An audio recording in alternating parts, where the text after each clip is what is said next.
aussi oublier une chose, que un ascenseur est fait pour faire monter une personne. Il n'est pas fait pour faire monter un frigo ou bien des matériaux de construction ou bien les belles.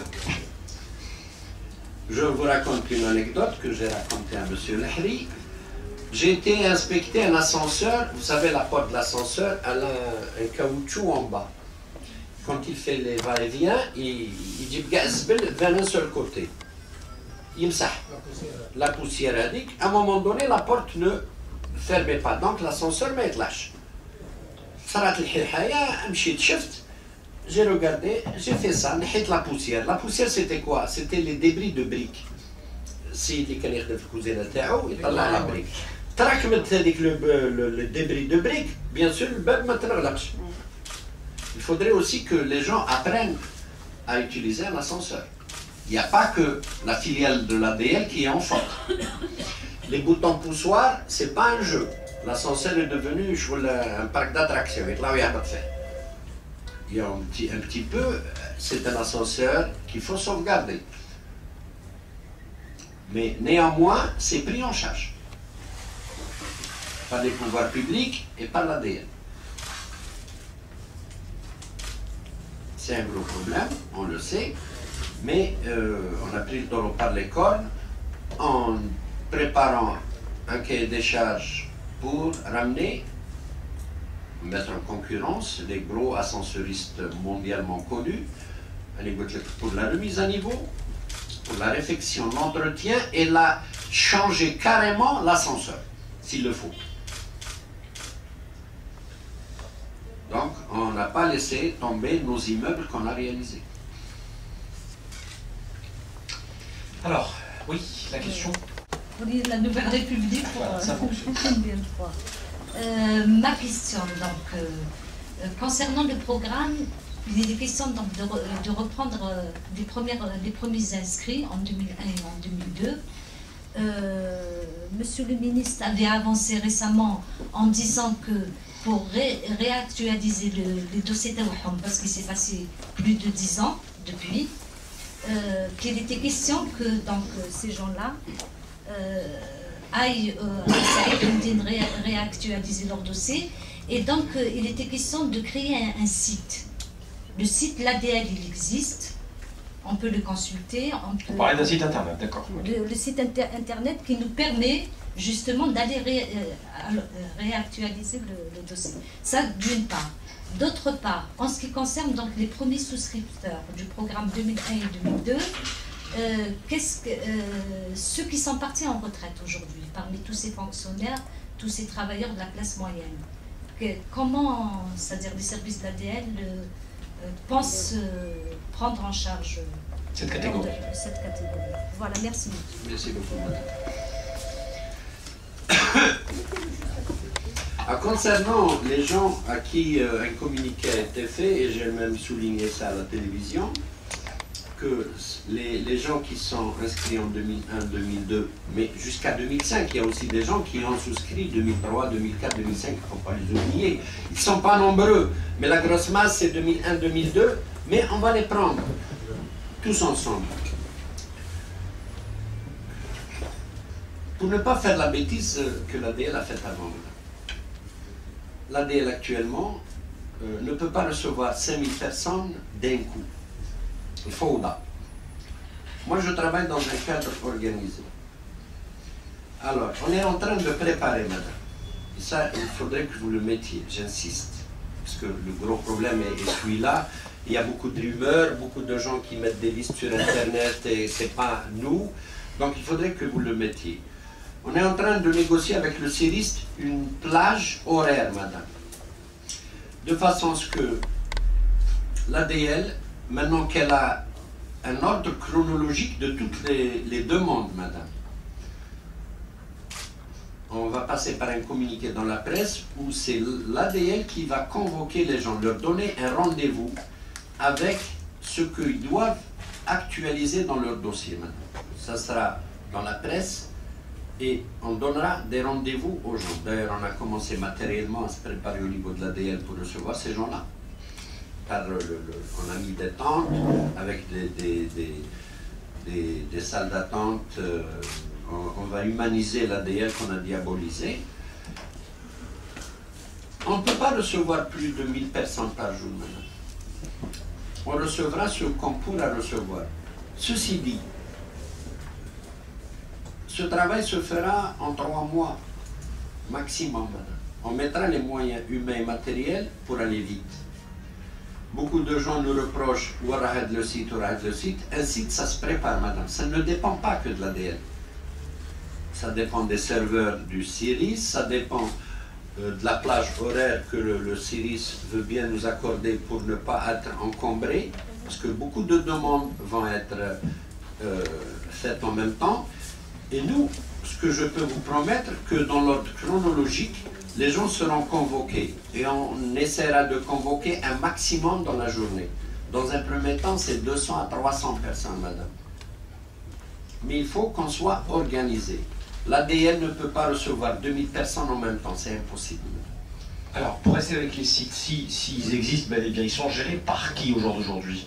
Quel site? Le site web. Je vous ai parlé d'un site web, est géré par l'ADL. Alors, qui peut mettre des listes à l'intérieur? Quelle liste? Vous avez parlé on met une liste de souscripteurs dans... Non, non, on ne met pas de liste à l'intérieur. On va utiliser notre web pour donner la liste des gens qui ont des rendez-vous par rapport à un ordre chronologique qui est leur code et leur date de dépôt. C'est vrai que vous allez me dire que dans la même journée du 18, du fameux 18 août 2001, il y avait 1000 demandes. Mais on ne peut pas recevoir 20 000 demandes. Bah, ça sera les 200 premiers. Et ça prendra le temps que ça prendra. On ne peut pas recevoir 20 000 demandes. Mais ce que je peux vous promettre, que tout le monde sera convoqué. Ce sera au niveau de la direction générale? Toujours. C'est Hamdine. C'est Hamdine, mais ça sera 200-300 personnes. On ne peut pas recevoir 100 000 personnes. C'est impossible. Très bien. Le deuxième volet concernait les retraités. Par rapport à ce point. Oui. Donc les gens seront convoqués par le net. Je veux dire, ils doivent consulter le site. Oui, en dehors du site, ils ne recevront pas de convocation à la maison. Non. Donc uniquement via Internet. Via Internet. Je ne pourrais pas, madame, convoquer tout le monde par Blabaya. Je vais vous expliquer, madame. La moitié de ces gens-là n'habitent plus à cette adresse, madame. On va encore créer un autre flou. Il n'y a pas que le net. Mais un douche Fedaro et cybercafé. Si vous avez une autre solution, Madalik.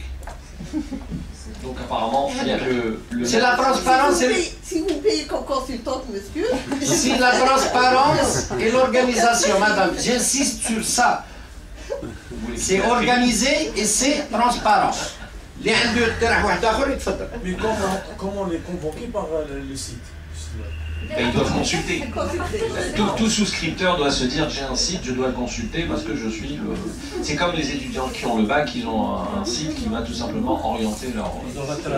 Ça doit devenir une habitude de consulter le site. C'est déjà une habitude. À travers la presse. C'est déjà une habitude. La retraite, les retraités. Les retraités. Est-ce qu'il y a toujours une question dans toujours le site? À partir de quand les gens vont consulter le site? Il est en construction, comme la plupart des sites en Algérie. Mais je peux vous donner une date butoir par contre. Ça ne dépassera pas mars 2013. Ce problème sera réglé. Quand même. Et vous ne connaissez pas ce que c'est, madame. Et pourtant, la dernière fois, vous avez dit qu'on commence à les convoquer avant la fin d'année. J'ai jamais dit ça. Ça, hier, d'abord, madame, je l'ai dit à Souil El-Hajmi, je n'aime pas utiliser le mot mensonge, mais ce n'est que des rumeurs. J'ai jamais dit ça, madame. J'ai jamais dit ça. Djibili Warqa, ou un enregistrement, oui, Vous l'avez dit à la télévision. Il a parlé jamais. Non, il a dit on commence à convoquer les gens bien avant la fin d'année. Il a parlé d'assainissement des dossiers. L'inscription, madame, des dossiers. On Vous avez parle dit, pas. قلت راح حرفيا قلت راح نبداو ندرسوا الملفات. اسمحي مدام Allez-y, madame, allez-y. قلت نبداو في استدعاء المعنيين قبل نهاية السنة في جون. Voilà, la date butoir, c'est 2013, madame. Ça ne veut pas dire que demain on ne va pas commencer ou là après-demain, mais laissez-moi organiser mon site, madame. possible que la semaine prochaine, on aura tout réglé avec le CERIS et les moyens humains et matériels, on va démarrer. Et pour l'ouverture des souscriptions, est-ce que ça sera toujours janvier 2013? L'ouverture de nouvelles souscriptions. Oui. Est-ce que ça sera toujours janvier 2013? On espère. D'accord. Alors, et si on est organisé à présent, On espère. on revient à la question de la journaliste de la Nouvelle République sur les départs en retraite entre-temps. Les départs en retraite. Comment vous gérez ça? Comment on pense gérer ça? On pense, hein. Ça ne veut pas dire qu'on va les gérer. Donc c'est pas tout à fait tranché pour le moment. Pour le moment, c'est pas encore tout à fait tranché, mais on a des idées qu'on va proposer pour voir. Les critères d'éligibilité sont les mêmes, madame. Les critères d'éligibilité sont les mêmes. Mais on vit en Algérie, madame. Vous le savez que même un père retraité, il a une retraite, il peut se faire aider par ses filles, par ses gosses. Il va garder, madame, les mêmes avantages qu'elle. S'il est capable de payer un loyer, sans plus. Mais il n'est pas exclu. Non, pas du tout. Pas du tout. S'il est retraité, il n'est pas exclu. Pas du tout. On n'exclut personne, madame. D'accord. Et c'est bien d'avoir posé cette question. Là aussi, la rumeur l'a fait très chouïa. On nous fait dire ce qu'on nous fait, ce qu'on ne dit pas.